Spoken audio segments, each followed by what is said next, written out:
de peur d'être jetés de cette synagogue, je dirais cette synagogue de Satan. Et la parole de Dieu, elle dit que la crainte qu'ils ont de Dieu, ces gens-là, les sectes, tous ceux qui se disent chrétiens ou croyants, la crainte qu'ils ont de Dieu ne repose que sur la tradition humaine. C'est ce que le Seigneur dit. Ésaïe 29, verset 13. Ésaïe 29, verset 13. Et pourtant, le Seigneur, il dit, ne craignez pas les hommes. C'est l'Éternel que vous devez craindre. Alléluia. Matthieu 10, verset 28. Ésaïe 51, verset 7-8. Marc 7, verset 6, 7, 8, 13. Marc 7, verset 6, 7, 8, 13. Tite 1, 14. Tite 1, 14. Psaume 56, verset 12. Alléluia. La parole de Dieu, elle dit que la crainte des hommes tend à piège. Mais celui qui se confie dans l'Éternel est protégé. Celui qui se confie en l'Éternel est protégé. Proverbe 29, versets 25-26. La crainte des hommes est un piège, mais celui qui se confie en l'Éternel est protégé. Est protégé. Alléluia.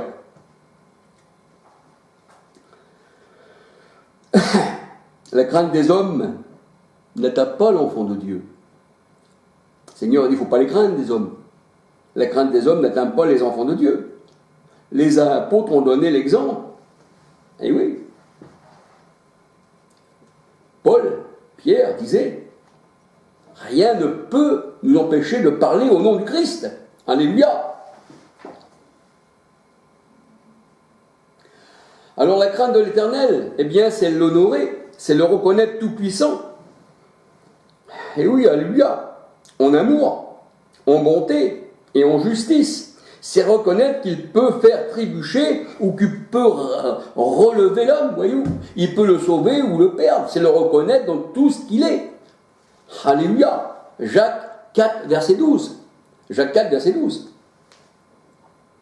Et la parole de Dieu, elle dit que la crainte de l'Éternel, une crainte d'obéir à ses commandements, ceci est une crainte qui nous donne toutes les bénédictions de Dieu. L'amitié de l'Éternel est pour ceux qui le craignent. La parole de Dieu, elle dit. L'amitié de l'Éternel est pour ceux qui le craignent. Et son alliance leur donne instruction. Voyez-vous qu'on est en alliance avec l'Éternel, il nous donne l'instruction. L'amitié de l'Éternel est pour ceux qui le craignent. Alléluia. Psaume 25, verset 14. C'est pas moi qui le dis, bien sûr, c'est la parole de Dieu. Psaume 25, verset 14. La parole de Dieu, elle dit, la bonté du Seigneur est tenue en réserve pour ceux qui le craignent. La bonté. Donc, si tu ne veux pas craindre l'Éternel, si tu ne veux pas un jugement sur toi, crains-le. Sa bonté viendra sur toi. C'est ça l'enfant de Dieu. Alléluia. Psaume 31, verset 20. Psaume 31, verset 20. Alléluia. La parole de l'Éternel, l'œil de l'Éternel nous dit, est sur ceux qui le craignent. L'œil de l'Éternel est sur ceux qui le craignent. Ça veut dire que Dieu, son œil est sur nous, c'est-à-dire, il nous protège. Alléluia. L'œil de l'Éternel est sur ceux qui le craignent, sur ceux qui espèrent en sa bonté. Alléluia. Voyez-vous? Psaume 33, verset 18-19. Psaume 33, verset 18-19. Et la parole de Dieu nous dit, l'ange de l'Éternel campe auprès de ceux qui le craignent. L'ange de l'Éternel campe auprès de ceux qui le craignent. Alléluia. Et il les arrache du danger. L'Éternel nous arrache du danger parce qu'on le craint. Alléluia. Donc la crainte de l'Éternel nous emmène aux bénédictions de l'Éternel. Alléluia. Psaume 34, verset 8-10. Psaume 34, verset 8-10. Tous ceux qui ont l'Éternel pour refuge échappent au châtiment. La parole de Dieu nous dit. Psaume 34, 23. Psaume 34, 23 et Romains 8, verset 1, 2. Il n'y a plus de condamnation pour ceux qui sont en Christ. Alléluia. Et la parole de Dieu nous dit encore, l'Éternel donne une bannière à ceux qui le craignent. et il leur donne son héritage. Alléluia. Psaume 60, verset 6. Psaume 60, verset 6. Psaume 61, verset 6. Alors, psaume 60, verset 6 et psaume 61, verset 6. Et la parole de Dieu nous dit encore, le salut de l'Éternel est pour ceux qui le craignent. Crains Dieu, tu auras son salut. Alléluia. Son salut, sa crainte qu'on a de lui, nous emmène à bénédiction. Psaume 85, verset 10. Alléluia. Psaume 85, verset 10. Sa bonté pour ceux qui le craignent, sa bonté. Psaume 103, verset 11. Et sa compassion est aussi pour ceux qui le craignent. Psaume 103, verset 13. Alléluia. Alléluia. Et la nourriture, eh bien, le Seigneur a dit, si tu me crains, tu n'en manqueras pas, voyez-vous. Et là, il y a deux nourritures, il y a la spirituelle, mais aussi la charnelle. L'homme ne voudra pas seulement de pain, mais de toute parole, voyez-vous. Psaume 111, verset 5. Psaume 111, verset 5. Et la compassion, eh bien, de Dieu et pour ceux qui le craignent. C'est ce que j'ai dit tout à l'heure dans le psaume 103, verset 13. Et la parole de Dieu, elle dit, il bénit ceux qui le craignent. Psaume 115, verset 13. Alléluia. Et la parole de Dieu, elle dit qu'il faut reconnaître le Seigneur dans toutes ses voies. Dans toutes ses voies. Aussi bien dans les jours de malheur que dans les jours du bonheur. Job nous en donne un exemple parfait. Il a reconnu l'Éternel, que tout venait de l'Éternel. L'Éternel a donné, l'Éternel a repris. Il l'a reconnu dans sa voix. Alléluia. Il n'a pas dit, puisque l'Éternel, eh bien, il m'a mis comme ça sur la paille, eh bien, je le renie. Non. La parole de Dieu, elle dit, Job était intègre. Mais aujourd'hui, quand il y a un petit malheur dans une maison, les gens ils disent, moi, fini, je croyais, mais là je ne crois plus. Là, j'y crois plus. Gens de peu de foi. Mais comment pouvez-vous avoir la foi dans les sectes? Il faut sortir pour avoir la foi. Le Seigneur, c'est lui. Augmente-moi ma foi, Seigneur. Ça veut dire que la foi vient aussi de Dieu. Alléluia. Augmente ma foi, Seigneur. Alléluia. La foi vient aussi de Dieu. Alors la parole de Dieu, elle dit qu'il faut reconnaître dans toutes nos voies, eh bien, les voies du Seigneur. Alléluia. Soit en bien, soit en mal. Proverbe 3, versets 5, 6, 7, 8, 10. Proverbe 3, versets 5, 6, 7, 8, 10. Et si on reconnaît dans toutes ces voies, la parole de Dieu nous dit, alors on ne manquera de rien. Et la parole de Dieu nous dit que ceux qui craignent l'Éternel, eh bien, échappent à toute chose. Alléluia. Ecclésias 7, verset 18. Ecclésias 7, verset 18. Et le Seigneur a dit, pour ceux qui craignent l'Éternel, eh bien, le soleil de justice se lève pour eux. Et la guérison, eh bien, sera sous leurs ailes. Les méchants s'en vont et se perdent. Voyez-vous? Ça veut dire que le Seigneur, il dit, eh bien, que si on le craint, eh bien, le soleil de justice se lève dans nos cœurs et nous avons la guérison en son nom. Alléluia. Malachie 4, verset 1 à 3. Malachie 4, verset 1 à 3. Alléluia. Corneille, vous savez, un craignant Dieu, c'est quelqu'un qui croit vraiment en Dieu. Corneille était appelé le craignant Dieu. Dans la parole de Dieu, il y a beaucoup de craignants Dieu.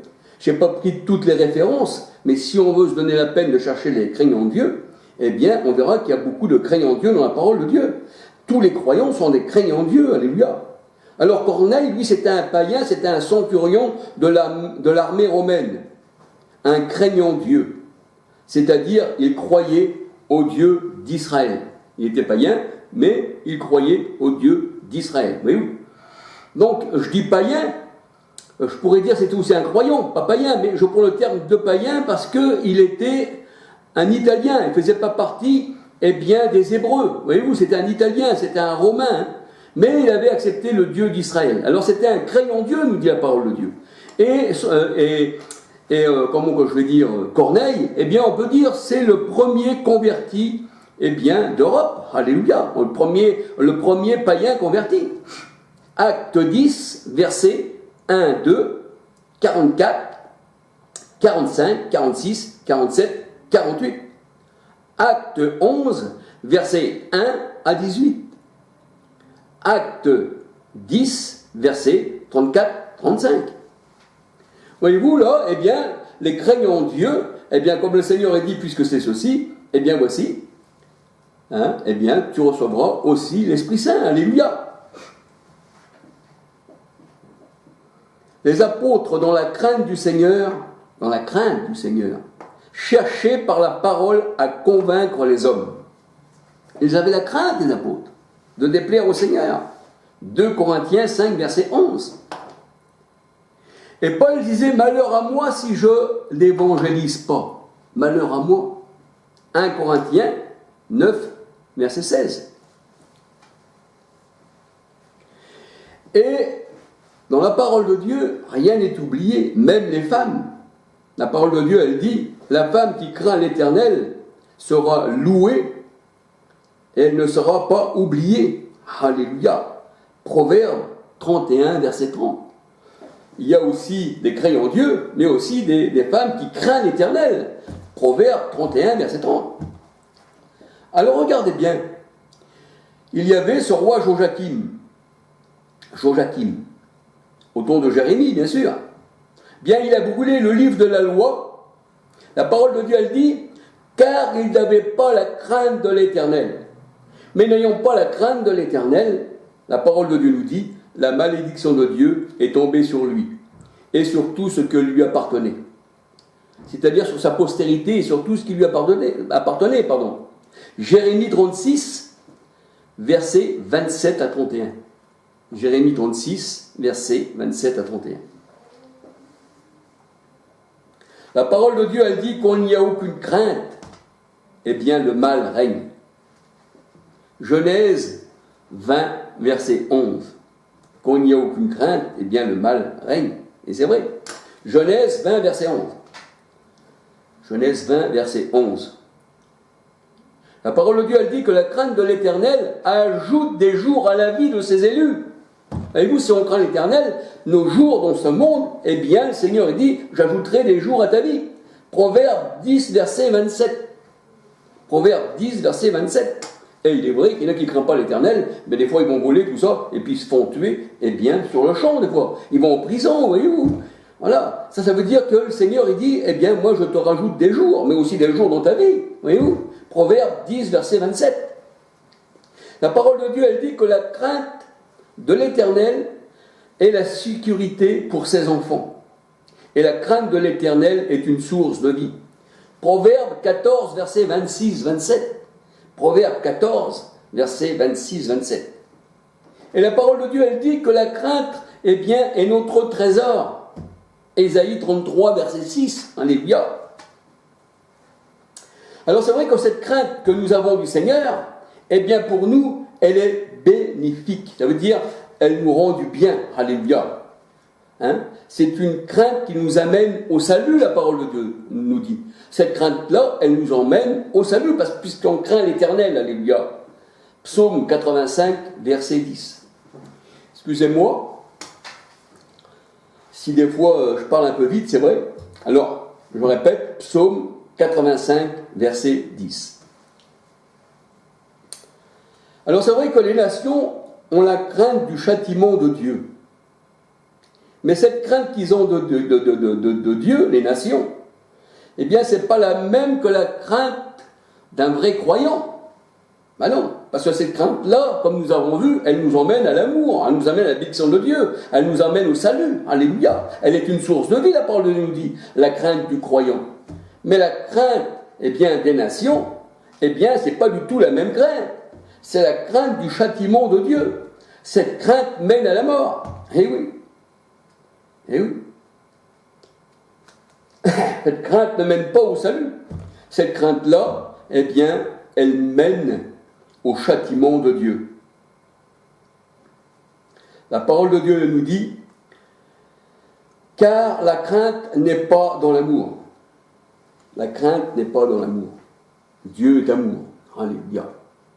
Mais nous, si nous marchons dans l'amour, le Seigneur a dit, vous n'avez pas lieu de craindre. La crainte n'est pas dans l'amour, vous n'avez pas lieu de craindre la mort. Ben non.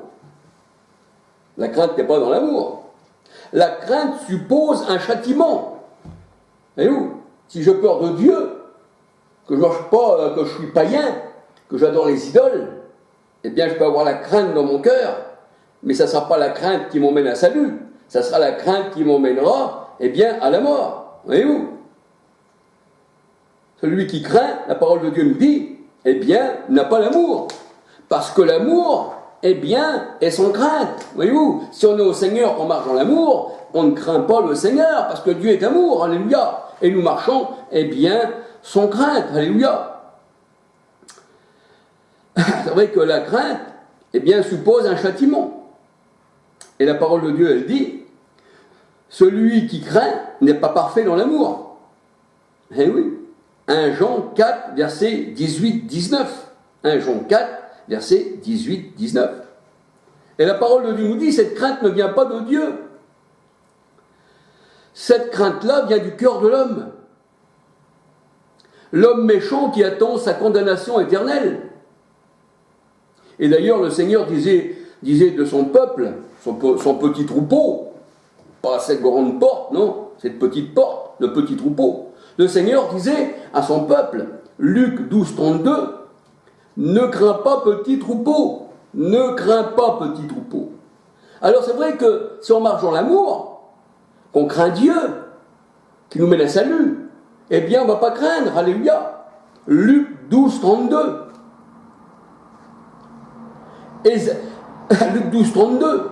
Et même Daniel, il était dit de Daniel, eh bien ne crains pas Daniel, ne crains pas. Daniel 10, verset 12, 19. Daniel 10, 12, 19.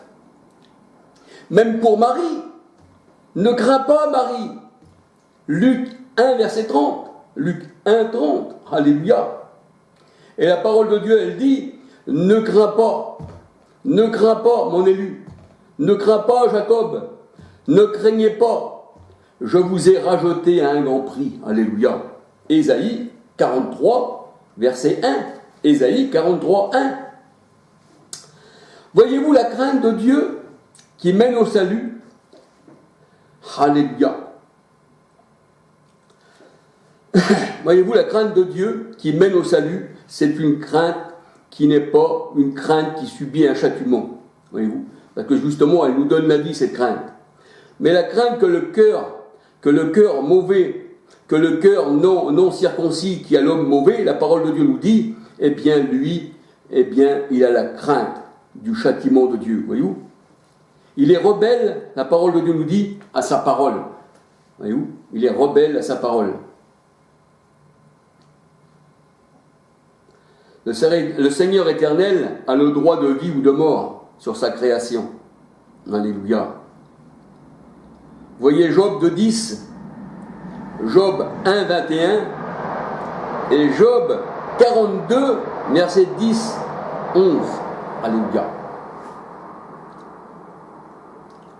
Alléluia. On voit que Job était un homme intègre, malgré tout ce qui est venu sur lui. Il a été mis à l'épreuve par un Satan, un adversaire, et l'Éternel, eh bien, lui a fait venir sur lui tous les fléaux. Et Job, la parole de Dieu le dit, eh bien, Job était intègre, il n'a jamais renié le Seigneur. Alléluia. Et c'est vrai que l'évangile faussé du monde nous dit que Dieu fait grâce à tous les hommes. Et oui.